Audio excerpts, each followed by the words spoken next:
우리는 때로 묻습니다. 부처님은 어떻게 깨달음을 얻으셨을까? 라는 질문을. 그 물음은 단지 한 인물의 일대기나 역사적 사건을 알고자 함이 아닙니다. 어쩌면 그 물음 안에는 우리 자신의 괴로움, 삶의 고단함, 끝없는 탐욕과 갈등을 벗어날 수 있는 길이 있는지, 그 희미한 가능성에 대한 소망이 담겨 있는지도 모릅니다. 부처님은 정말 깨달음을 얻으셨을까? 만약 그러셨다면 어떤 계기가 그분을 일깨웠을까? 우리도 같은 길을 걸을 수 있을까?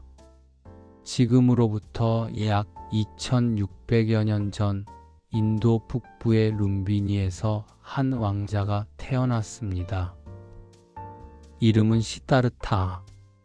그는 샤카족의 정통 왕가에서 태어났고, 태어나는 순간부터 많은 이들이 그가 위대한 존재가 될 것이라고 예언했습니다.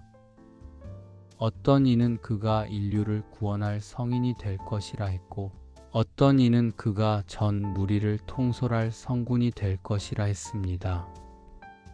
왕은 아들이 성인이 되지 않도록 하기 위해 그가 세상의 괴로움을 보지 않게 하려 했습니다.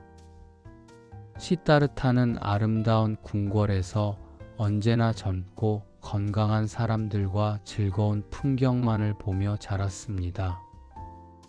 괴로움과 죽음이라는 것은 그의 세계에 존재하지 않았습니다. 그러나 운명은 고요하게 움직였습니다. 어느 날 그는 호기심의 왕궁 밖을 나서게 됩니다. 그곳에서 그는 4가지 장면을 목격하게 되죠. 늙은 노인, 병든 사람, 죽은 시신, 그리고 수행자를. 이것을 사문유관이라 부릅니다. 그는 처음으로 깨닫습니다. 인간은 늙고 병들고 죽고 고통 속에 살아가며 그것을 벗어나고자 수행하는 이들도 있다는 사실을. 이 4장면은 그의 인생 전체를 뒤흔든 계기였습니다. 더 이상 궁궐 안의 평화로운 삶이 진실로 느껴지지 않았습니다. 그는 깊은 질문을 품기 시작합니다. 왜 인간은 괴로움 속에 태어나고 늙고 병들고 죽어야 하는가? 그리고 이 괴로움에서 벗어나는 길은 없는가? 이 질문이 바로 깨달음으로 나아가는 첫 걸음이었습니다. 그는 아내와 아이를 남기고 깊은 밤 말 위에 올라 왕궁을 떠납니다. 그것을 출가라 부릅니다. 모든 것을 버리고 진리를 찾아 떠난 이 길은 결코 쉬운 길이 아니었습니다. 그는 처음에는 당대 최고의 스승들을 찾아갔습니다. 그들은 명상과 수행을 통해 깊은 삼매의 경지에 이르게 했습니다. 하지만 시다르타는 깨달았습니다. 아무리 깊은 명상에 들어도 괴로움의 뿌리 자체는 사라지지 않는다는 것을. 괴로움은 일시적으로 사라질 뿐 근본적인 해답은 되지 못했습니다. 그는 또 다른 길을 택합니다. 이번에는 극단적인 고행입니다. 숨조차 쉬기 어려울 만큼 먹지 않고 마시지 않으며 뼈만 남은 몸으로 수년을 보냅니다. 그 고행의 끝에 그는 쓰러지고 맙니다. 생명은 꺼져가고 의식조차 희미해질 즈음 그는 문득 깨달음을 얻습니다. 이 길도 아니다. 괴로움에서 벗어나기 위해 몸을 학대하는 것 역시 또 다른 집착일 뿐이라는 사실. 그렇다면 어느 쪽도 아닌 중간의 길이 있어야 합니다. 너무 즐거움에 빠지지도 않고 너무 고통에 얽매이지 않는 그 중도의 길. 이 통찰을 얻은 그는 몸을 회복하기 위해 마을로 내려와 우유죽을 받아 먹습니다. 그 순간 수년간 따르던 고행자들은 그를 배신자라 하며 떠나버립니다. 그러나 그는 굴하지 않습니다. 드디어 몸과 마음이 고요해졌을 때 그는 보리수 아래에 앉습니다. 이 자리에서 진리를 얻지 못하면 결코 일어서지 않겠다. 그렇게 그는 맹세합니다. 그리고 오랜 밤 그는 자신의 내면 깊숙한 어둠과 대면합니다. 욕망과 두려움, 회의와 교만의 그림자들이 다가오지만 그는 모든 것을 통과합니다. 그 밤은 길었습니다. 마라의 유혹과 싸우고 생과 죽음의 끝없는 윤회를 통찰하며 그는 마침내 새벽녘 금성이 하늘에 떠오를 때 깨달음을 얻습니다. 모든 존재는 원인과 조건에 의해 생겨나며 그것이 사라지면 다시 고요해진다. 그리고 나는 모든 괴로움에서 벗어났다. 그가 깨달은 진리는 놀라울 정도로 단순하고 분명했습니다. 이 세상의 모든 것은 인연으로 생기고 인연으로 사라지며 그 작용을 바로 보면 괴로움에서 벗어날 수 있다는 것입니다. 그는 더 이상 시다르타가 아닌 붓다 깨달은 자가 되었습니다. 그가 깨달음을 얻은 계기는 어느 한순간에만 있던 것이 아닙니다.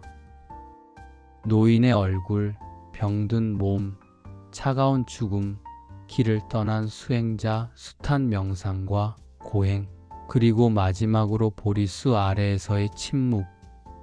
이 모든 경험들이 겹겹이 쌓이고 응축되어 하나의 불꽃처럼 타오르며 완전한 자각으로 이어진 것입니다.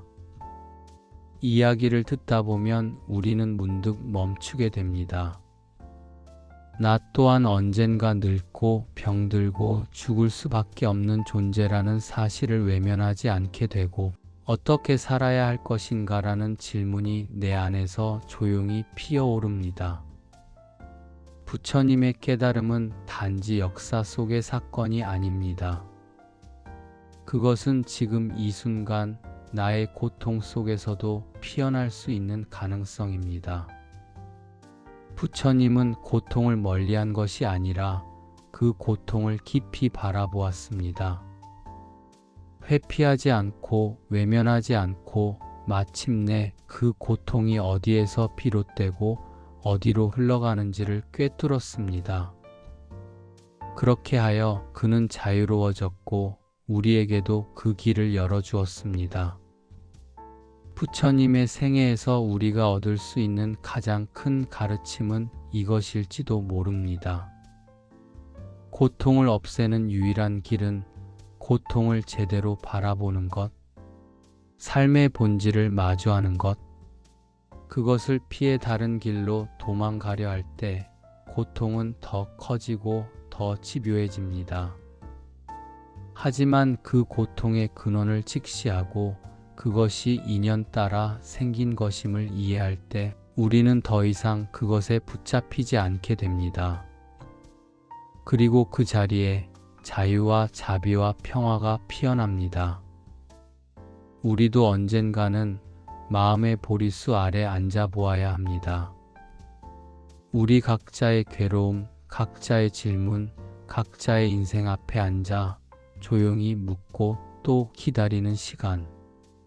그 기다림 끝에서 부처님처럼 명확한 깨달음을 얻지 못하더라도 아주 작고 조용한 통찰 하나는 피어날지도 모릅니다.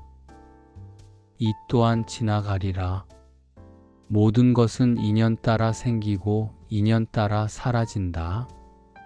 그 작은 깨달음이 우리 삶을 조금 덜 무겁게, 조금 더 따뜻하게 만들 수 있다면 그것이 바로 오늘날 우리에게 부처님께서 전하고자 한 참된 길 아닐까요? 이야기를 마치며 부처님의 일생을 되돌아봅니다. 젊은 날의 질문, 그 질문을 따라간 길, 수많은 시도와 실패, 그리고 결국 도달한 깨어있는 마음.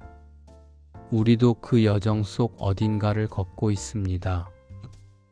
때로는 고통에 눌리고, 때로는 질문 앞에 멈추고, 때로는 다시 길을 잃기도 하지만 그 모두가 깨달음으로 향하는 길 위에 놓인 한 걸음이라는 것을 잊지 마세요. 부처님처럼 완전한 깨달음을 얻지 않더라도 우리 삶이 조금씩 밝아지고 고요해지고 다른 이에게 따뜻함을 전할 수 있다면 그 자체로도 충분한 의미가 됩니다. 오늘 당신이 이 이야기를 들으며 마음속에 무엇인가 따뜻한 것이 번져갔다면 그 또한 작은 깨달음의 씨앗입니다. 그 씨앗을 조용히 간직하고 언젠가 당신만의 보리수 아래에서 피워내기를 진심으로 바랍니다. 감사합니다.